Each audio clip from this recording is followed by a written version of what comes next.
To defy the odds, you have to risk everything and take chances. At Old Nation Brewing Company, we did just that. From an unknown startup brewery to standing alongside national craft brands in just under a decade, we remain one of the last of the large, independently owned breweries in Michigan. Our beer is respectfully brewed using only the highest quality ingredients, and we don't cut corners. With the times changing for everyone, one thing that stays the same is Old Nation's respect for great beer and the people who love it. We're growing in cans produced and fans made. When you taste our beer, you'll know why.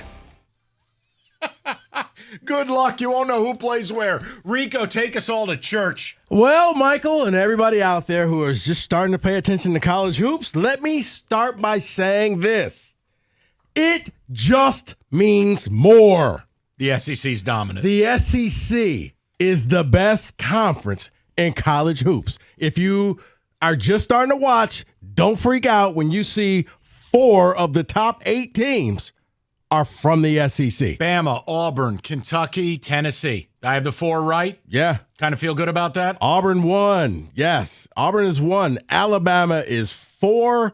Tennessee is 8. And Florida is 5. And Kentucky, they're good too, right? Kentucky just lost 2 in a row. Oh, my bad. But they're sitting there at, I think, 11. And they brought back those throwback uniforms from the 90s with their new coach.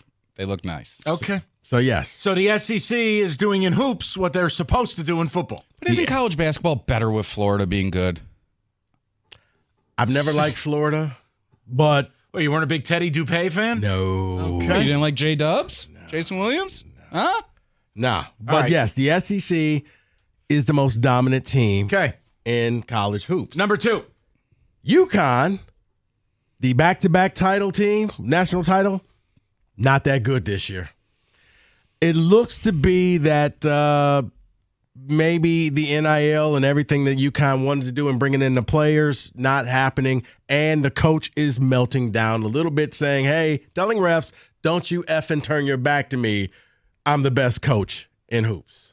I mean, Dan Hurley's the man, but you know what it appears to me is that they're like, just wake us up when the tournament gets here. And it might be too late by that point, but you're right. Some of the transfers they brought in, who was that point guard they brought in? Mike loved him from St. Mary's. Oh, Aiden Mahaney. Yeah, it seems like it's not translating. They have a big freshman. He's also 3,000 miles away. He grew up in a small town right near St. Mary's. He plays at St. Mary's, was like playing at your local church. Yeah. And now look, they got that Stephen Castle kid. Didn't they get him from East Carolina? And he turned into, look, you're not going to hit every transfer. Right. And you're not going to win it every year. So, it doesn't surprise me. But when Rico told me, when I saw the Hurley thing, don't you turn your back, I go, oh, my dear. Oh, boy. He's crazy. Speaking of that, let's just stick with that theme. Crazy. Just because you went out and spent a ton of money and brought in all these transfer players doesn't mean it works out. I'm looking at you, Kansas, and I'm looking at you, Arkansas. All right. May I ask a question even though it's your blitz? Yeah. I want to ask to the both of you. Are these fair or unfair opinions? Ready? Mm-hmm. The game has passed John Calipari by. I think it's unfair. I think he still knows what he's doing. It's just there's too much putting parity. on a suit jacket? No, I mean, he still gets basketball, but there's a lot of parity now. He's not just going to get it because of who he is. He's not going to get those top players anymore. I'm just saying, what does he want in 15 years? I don't think it's passed him by, but what I think he needs to learn how to do, and this is going to sound silly because it's talking about a coach, he needs to learn how to develop players. It's not simply, I got 40% of the NBA has come through me. So that's really how they've won so many games. Just because you have NBA players doesn't mean you win. Go ahead. Name one word to describe Bill Self. Besides scumbag. Arrogant. That's a good word. Okay.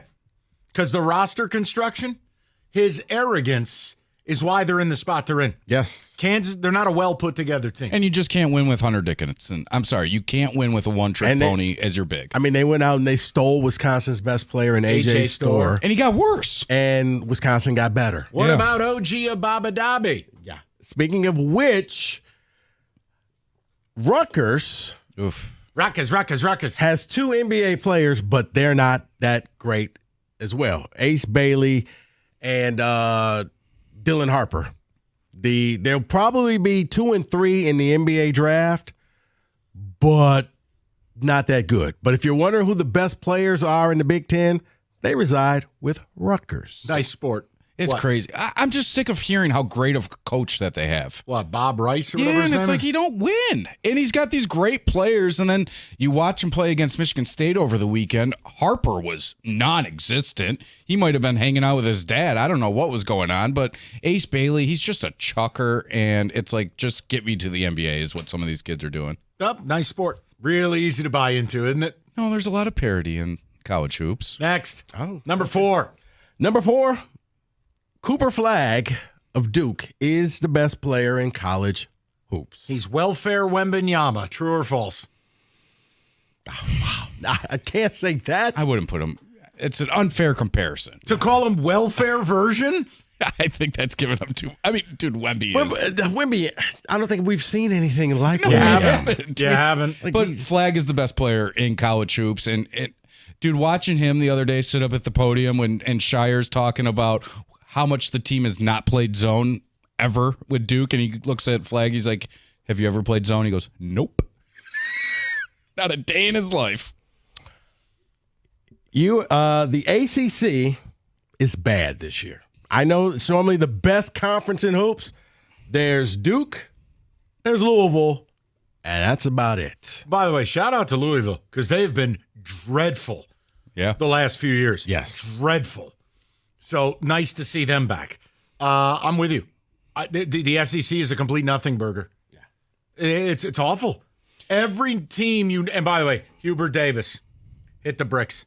isn't it crazy that they keep trying to bring in these coaches into North Carolina and they just fail? And You've got to be a Tar Heel man. I'm kidding. When are schools going to get rid of that crap? Just wait till MSU does it. They're going to hire Ernie the Can Man. Oh, boy. Unless he's dead. All right. For those who haven't paid attention, Meaning everyone. there's 2 names, 2 universities that are back. Okay. St. John's Yes. and Memphis are Also back. They are actually good teams, both in the top 25. Tricky Ricky. Yes. Did you two hear Patino's comment late last week towards the weekend? They had just blown the doors off Seton Hall. Yeah. This is where it's tough for me. They stole Seton Hall's best player. And he goes, guys, he ain't here because he wants to play for me. And he didn't leave Seton Hall because he don't want to play for Shaheen Holloway. It's simple. I got more money than Shaheen. I go, awesome sport. He basically described his best player as a hostage. Yeah. I mean, it's the truth, but you got to like watching Memphis. Anybody that grew up in the 90s, you got to root for Penny Hardaway, right? That's me with Patino, with St. John's. I mean, that's me with Penny. I mean, I see go the back, shoes. I go back to the Felipe Lopez era. All I hear is little Penny saying, I love little Penny, man. Chris Rock, he was so good. That was a classic. But I will give it to you. Yes, schools like that. I miss Cincinnati being good. The 90s. Yeah, with Kenyon Martin. Danny Fortson. But if Kenyon didn't break his leg, State would have never won the national championship. That's probably true. That's one of the biggest butterfly effects in college hoops. It really was. What about Scooney Penn? All right, go ahead. Iowa State, not Kansas, is the best team in the Big 12. I'm going to stay with Houston. I'm convinced all their players are 35 years old, and they're tough as nails. But Otzelberger has done an unbelievable job. But they're in some trouble tonight. They are underdogs at unranked Arizona. But yes, ISU's for real. Yeah, they are for real. And after watching Kansas collapse to Houston over the weekend, I turned that game off. And then I was like, whoa, what happened? They turned it over? Yeah, 3 straight possessions. Oh, my God. It was epic. 6 points with like 18 seconds left. At Houston Fog Allen. Houston makes every play. Oh, my goodness. They're tough as nails. Yeah. And guys, here's something that if you just started following hoops and you're locally, the 2 local schools are 2 of the 3 best teams in the Big Ten, Michigan and Michigan State. Michigan State undefeated in the Big Ten. Michigan has lost 2 games in the Big Ten, but both teams win a lot of games. So do this for the people, each of you. 30-second or less scouting report on Michigan and Michigan State for people that are going to rise like Jesus on Easter Well, to watch college hoops. For Michigan, you got two things that are going for you. It's Wolf and it's Vlad Golden. Your 2 7-footers. They play a great pick and roll game together, and they score a lot of points in the paint.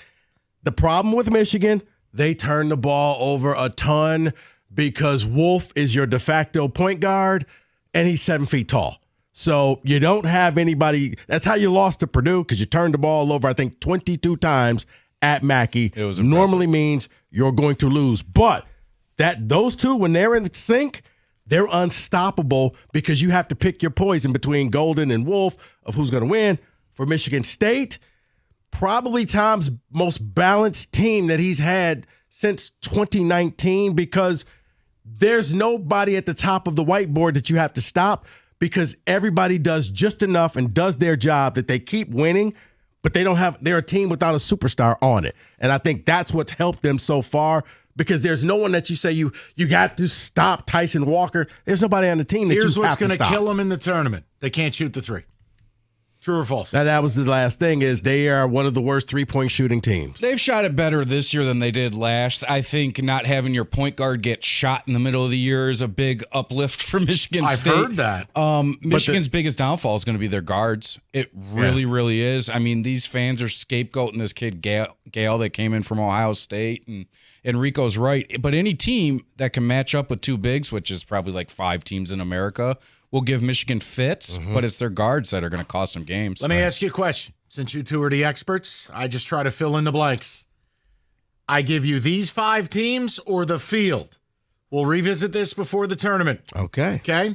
These 5 teams to win the national title or the field. Ready? Iowa State, Alabama, Auburn. Who am I missing? Florida. And there's one more. Who am I missing in there, buddy? Houston. Those 5 are the field. Give them again. I'm going to say the field. All those teams choke in the tournament. Okay. No, Iowa State. It was basically your best SEC teams plus Iowa State. Iowa State. Yeah, I'm probably going to take the field. You're going field. I'm going to go field. There it is. I'm going to go field because you know what? You know who's a team that could just win, but they will come from the SEC? Could be Kentucky.